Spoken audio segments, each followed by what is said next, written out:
Shalom saudara, puji Tuhan. Saudara, Anda lihat di belakang saya ada pohon cemara yang telah dihias indah saudara. Ini berarti kita lagi memasuki bulan Desember, di mana bulan Desember adalah bulan di mana kita akan merayakan Natal saudara.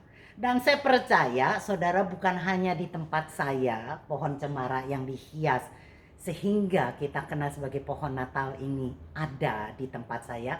Tapi saya percaya juga mungkin banyak Anda temui di mal-mal, di pertokoan, saudara, di kantor-kantor, atau bahkan mungkin di rumah Anda masing-masing. Nah tentunya yang menjelang Natal cerita-cerita tentang gembala, tentang orang majus, tentang para malaikat, bahkan Yusuf dan Maria akan sering kita dengar. Hari ini saya ingin bercerita tentang Maria, saudara. Maria adalah seorang yang dihormati, saudara, wanita yang tercatat di dalam Alkitab. Tapi hari ini saya mau, saudara, bercerita tentang sudut yang lain, yaitu bagaimana seorang wanita yang mengalami pergumulan hidup yang menurut saya tidak mudah, tapi dia bisa melewatinya.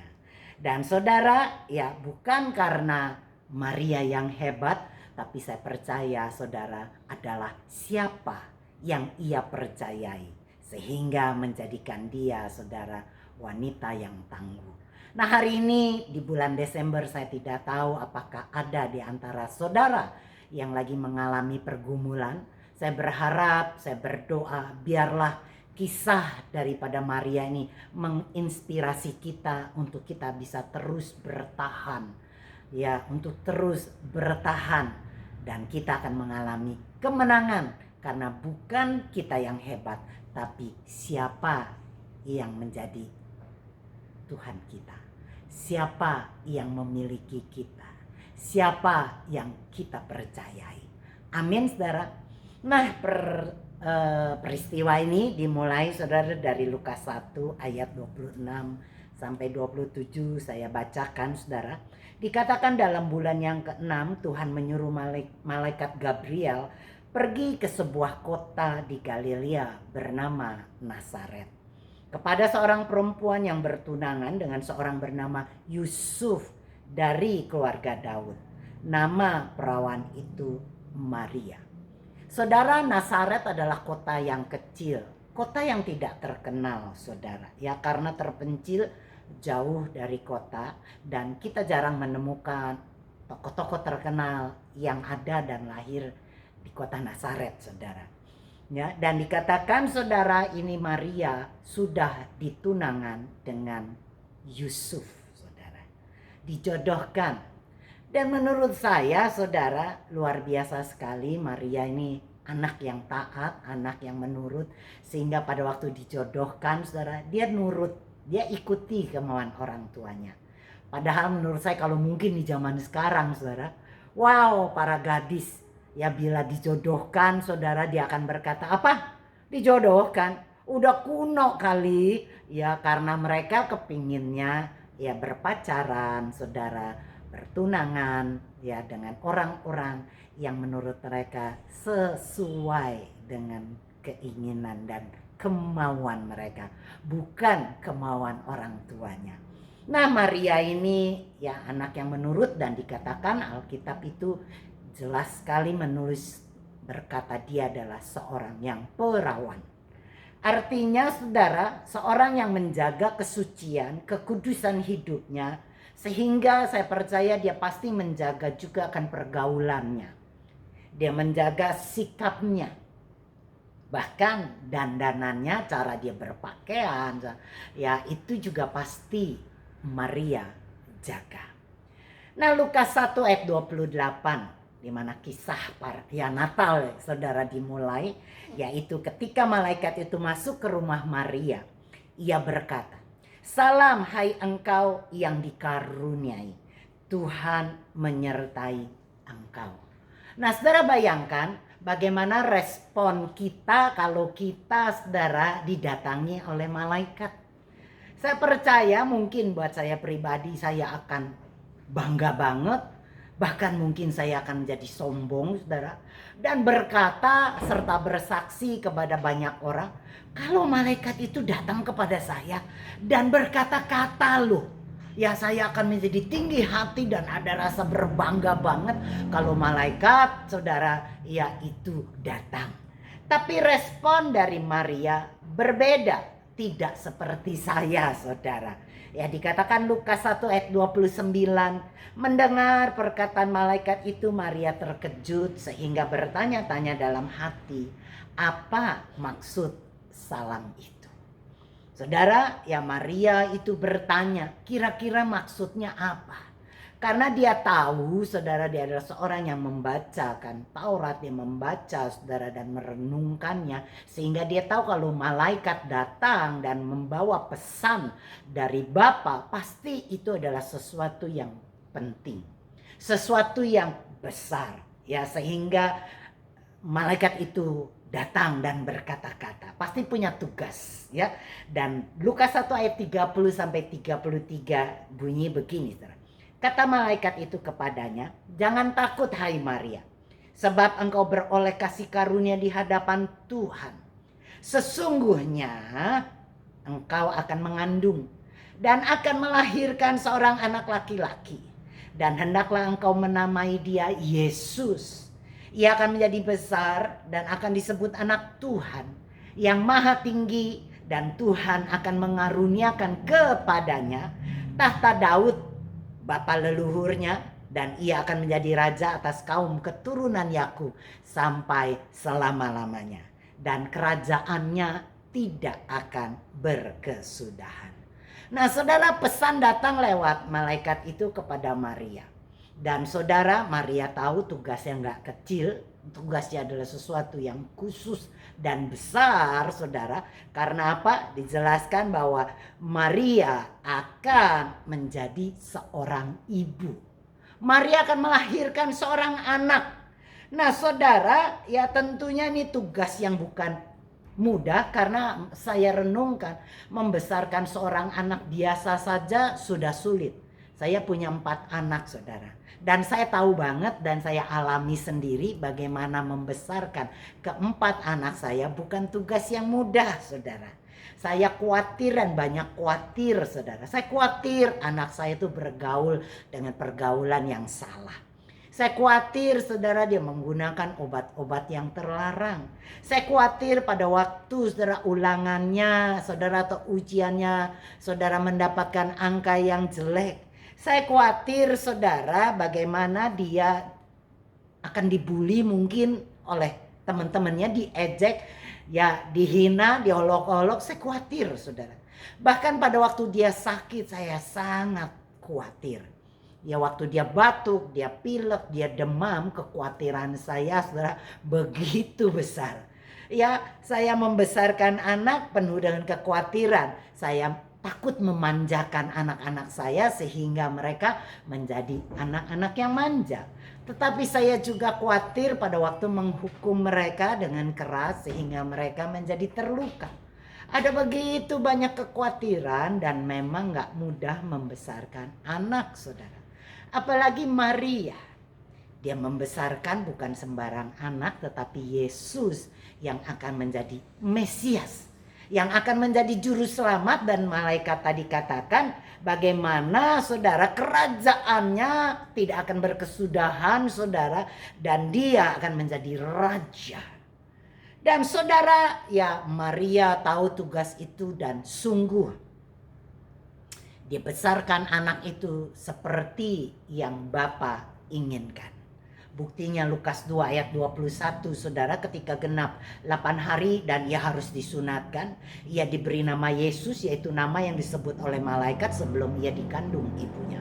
Lukas 2 ayat 22 dan 23. Dan ketika genap waktu pentahiran menurut hukum Taurat Musa, mereka membawa dia ke Yerusalem untuk menyerahkan kepada Tuhan. Seperti ada tertulis dalam hukum Taurat, semua anak laki-laki sulung harus dikuduskan bagi Tuhan.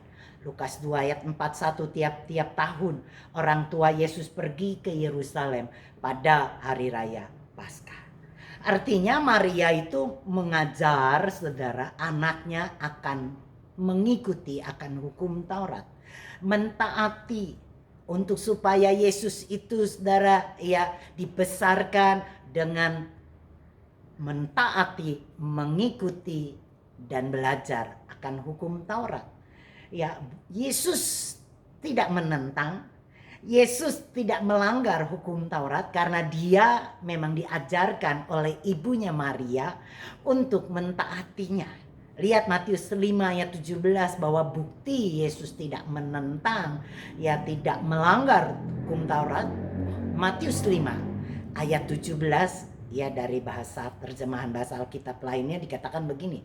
Janganlah mengira bahwa aku datang untuk menghapuskan kitab Taurat atau kitab para nabi.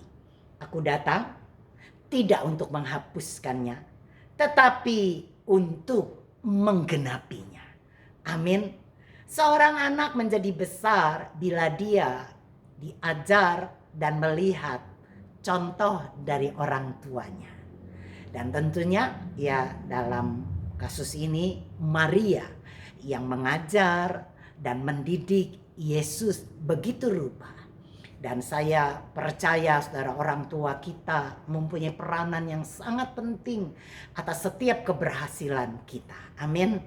Dan saudara Lukas 1 ayat 34 kata Maria kepada malaikat itu, bagaimana hal itu mungkin terjadi karena aku belum bersuami. Saudara Maria itu bingung karena dia belum punya suami, bagaimana dia bisa hamil.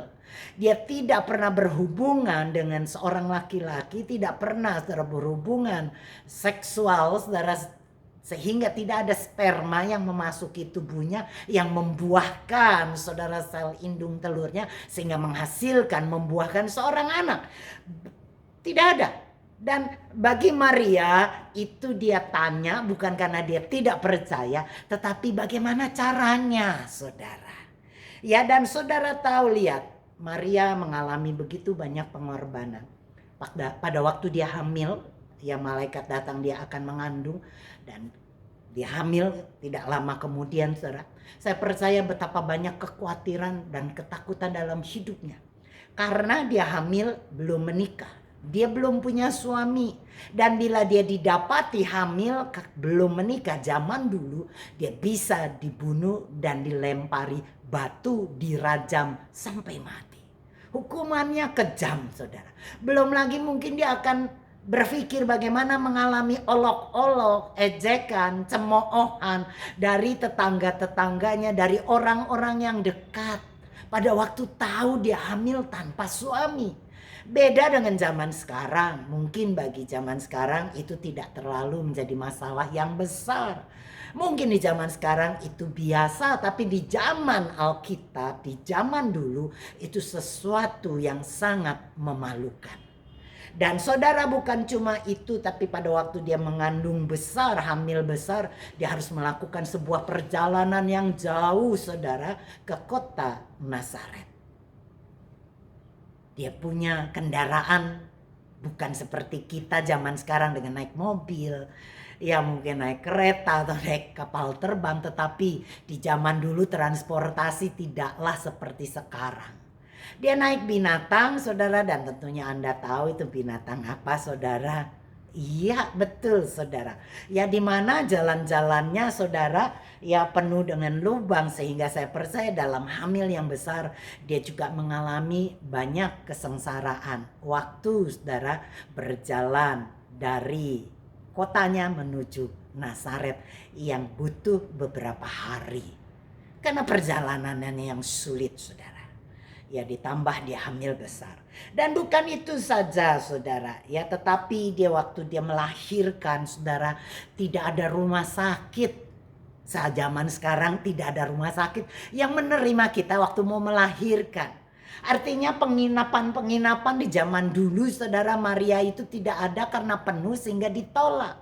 Saudara bayangkan bagaimana dia harus melahirkan di sebuah rumah, di sebuah orang berkata kandang saudara, ya walaupun ada juga yang berkata itu di sebuah gua, di sebuah rumah atau bangunan ya yang kecil, ya tempat di mana pemilik rumah menaruh barang-barang, kayak kita mah zaman sekarang gudang, saudara, apapun juga. Tapi yang jelas Maria melahirkan tidak di rumah sakit yang mewah, tidak dalam kasur yang empuk, saudara, dengan dialasi kain putih bersih. Tapi Maria harus, saudara, melahirkan sendirian. Tidak ada dokter, tidak ada perawat, tidak ada bidan yang menemaninya, saudara. Ya bahkan ibunya, orang tuanya juga jauh, saudara. Dia melahirkan hanya ditemani oleh Yusuf dan para binatang yang ada di tempat itu. Seorang gadis yang belum pernah melahirkan tentunya menjadi sesuatu yang menakutkan. Betul ya, para ibu tentunya tahu bagaimana pada waktu kita melahirkan yang untuk pertama kali, saudara. Wow, kita akan mengalami yang namanya stres, saudara. Ya, saya ingat waktu saya melahirkan anak saya yang pertama, saudara, di mana pecah ketuban sudah terjadi sehari sebelumnya dan sampai esok harinya belum juga lahir, saudara. Saya penuh dengan kekhawatiran. Apalagi, saudara, ya bidan, perawat itu berkata, "Bu, ini sulit karena anak ibu kepalanya tidak di bawah tapi sungsang. Jadi bokongnya pantatnya." Aduh, saudara, saya khawatir dan takut, saudara. Mungkin kalau zaman sekarang main operasi, tapi waktu zaman dulu di mana kami, saudara, belumlah punya uang terlalu banyak sehingga untuk melahirkan, memakai dokter saja saya tidak mampu bayar. Jadi saya harus mempercayakan nyawa saya kepada para perawat atau bidan zaman dulu. Dan saudara tahu itu berjam-jam saya, saudara, mengalami begitu banyak kesakitan. Sampai udah pakai oksigen dan saya dikelilingi oleh para perawat yang begitu banyak ya untuk menolong saya karena sulit.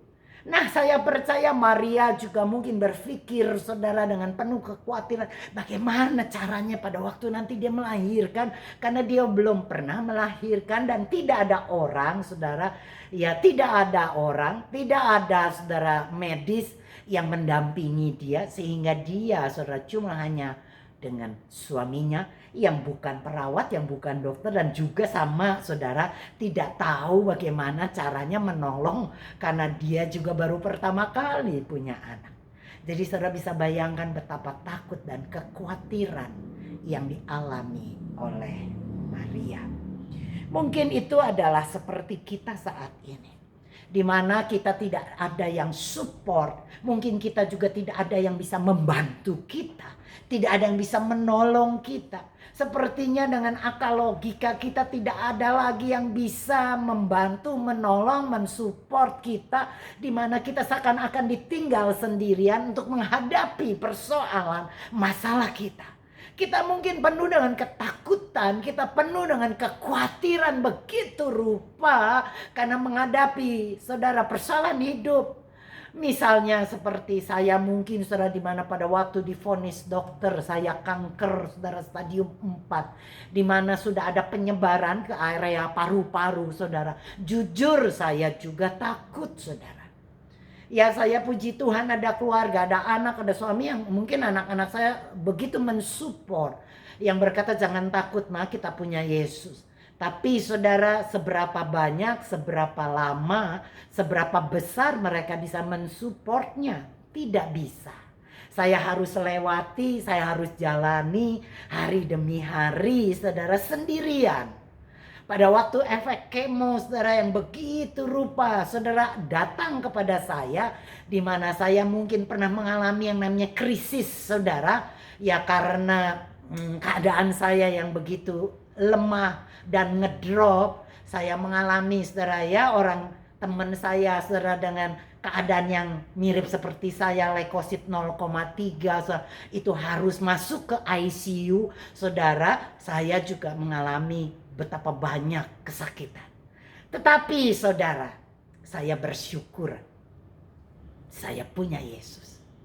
Di tengah persoalan Anda yang begitu menghimpit, sepertinya tidak ada orang yang membantu, saudara, hari ini saya beri kabar, ada Tuhan Yesus bersama engkau. Tidak akan pernah ditinggalkannya kita. Amin. Itulah kekuatan, itulah penolong yang luar biasa. Dia disebut Immanuel, Tuhan yang beserta kita. Nah saudara, ya Maria pada waktu itu saudara mengalami seperti itu saudara, dan kemudian apa yang terjadi? Ya Lukas 1 ayat 38 kata Maria, sesungguhnya aku ini adalah hamba Tuhan. Jadilah padaku menurut perkataanmu itu. Lalu malaikat itu meninggalkan dia. Saudara lihat pada waktu ayat sebelumnya dia bertanya, bagaimana mungkin aku belum bersuami? Lalu malaikat menjawab ya, dan kemudian Maria berkata, jadilah menurut perkataanmu. Tidak ada lagi keraguan saudara ya, karena Tuhan yang mengatakannya, aku percaya, bereslah. Ya zaman sekarang mungkin Anda juga bisa berkata, karena Tuhan yang mengatakan aku akan sembuh dengan bilur-bilurnya aku sembuh. Tuhan mengatakan burung dipelihara, aku tidak perlu khawatir dan sebagainya. Tuhan yang mengatakannya, aku percaya, maka bereslah. Sebutkan persoalan Anda, masalah Anda, dan pakai kata-kata Maria seperti ini. Dikatakan kalau Tuhan yang katakan aku percaya, maka beres. Jadilah seperti kata Tuhan. Amin saudara. Amin saudara. Jadilah padaku menurut perkataanmu, ya Tuhan. Wow, sebuah kata-kata iman yang luar biasa. Nah saudara, dikatakan saudara, Lukas 1 ayat 46 sampai 47, lalu kata Maria, jiwaku memuliakan Tuhan, hatiku bergembira karena Tuhan juru selamatku. Saudara lihat, Maria, saudara tahu kalau dia adalah orang yang berdosa. Dia bukan karena kekudusannya, kesuciannya, dia menjaga hidupnya begitu rupa sehingga Tuhan saudara yang memberikan tugas kepada dia menjadi ibu. Bukan, tetapi Maria tahu banget dia adalah manusia yang berdosa, di mana dia butuh juru selamat. Dikatakan tadi, jiwaku memuliakan Tuhan dan hatiku bergembira karena Tuhan juru selamatku.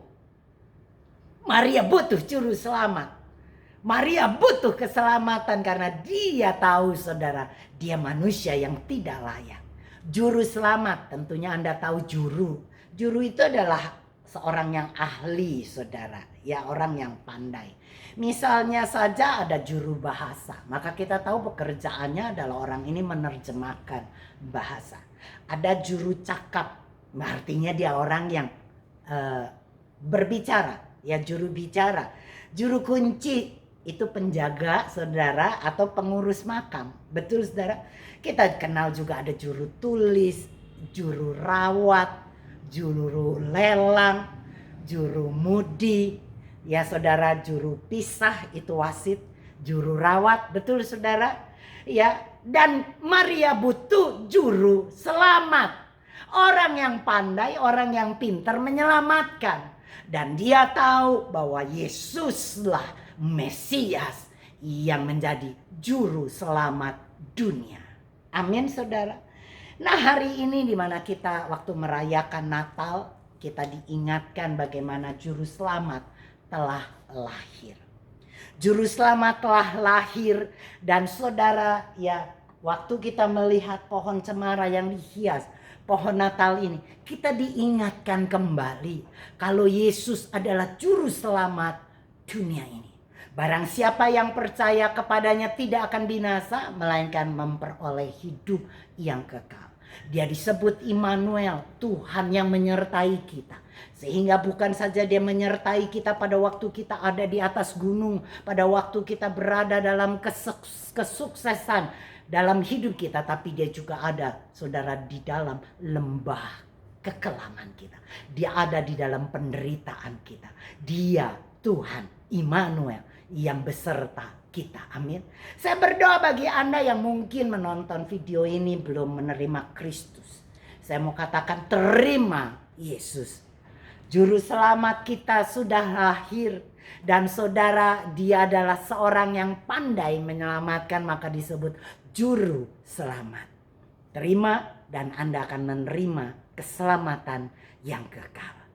Pada Natal kali ini, kalau Anda mengalami banyak pergumulan, penderitaan, kesakitan, kesusahan, kekecewaan, pengkhianatan, ditinggalkan, ya mengalami begitu banyak air mata dan derita, saya berkata, ada Yesus bersamamu. Dia yang sudah lahir dan menjadi raja, dan kerajaannya tidaklah sementara, tetapi dikatakan kerajaannya kekal selama-lamanya. Amin, saudara. Dan saya berharap kalau Natal kali ini mungkin Anda mengalami kesepian, kesendirian, undang Yesus dan Anda akan bersukacita di dalam Natal tahun ini. Amin, saudara. Merry Christmas, selamat Natal buat Anda semua. Haleluya.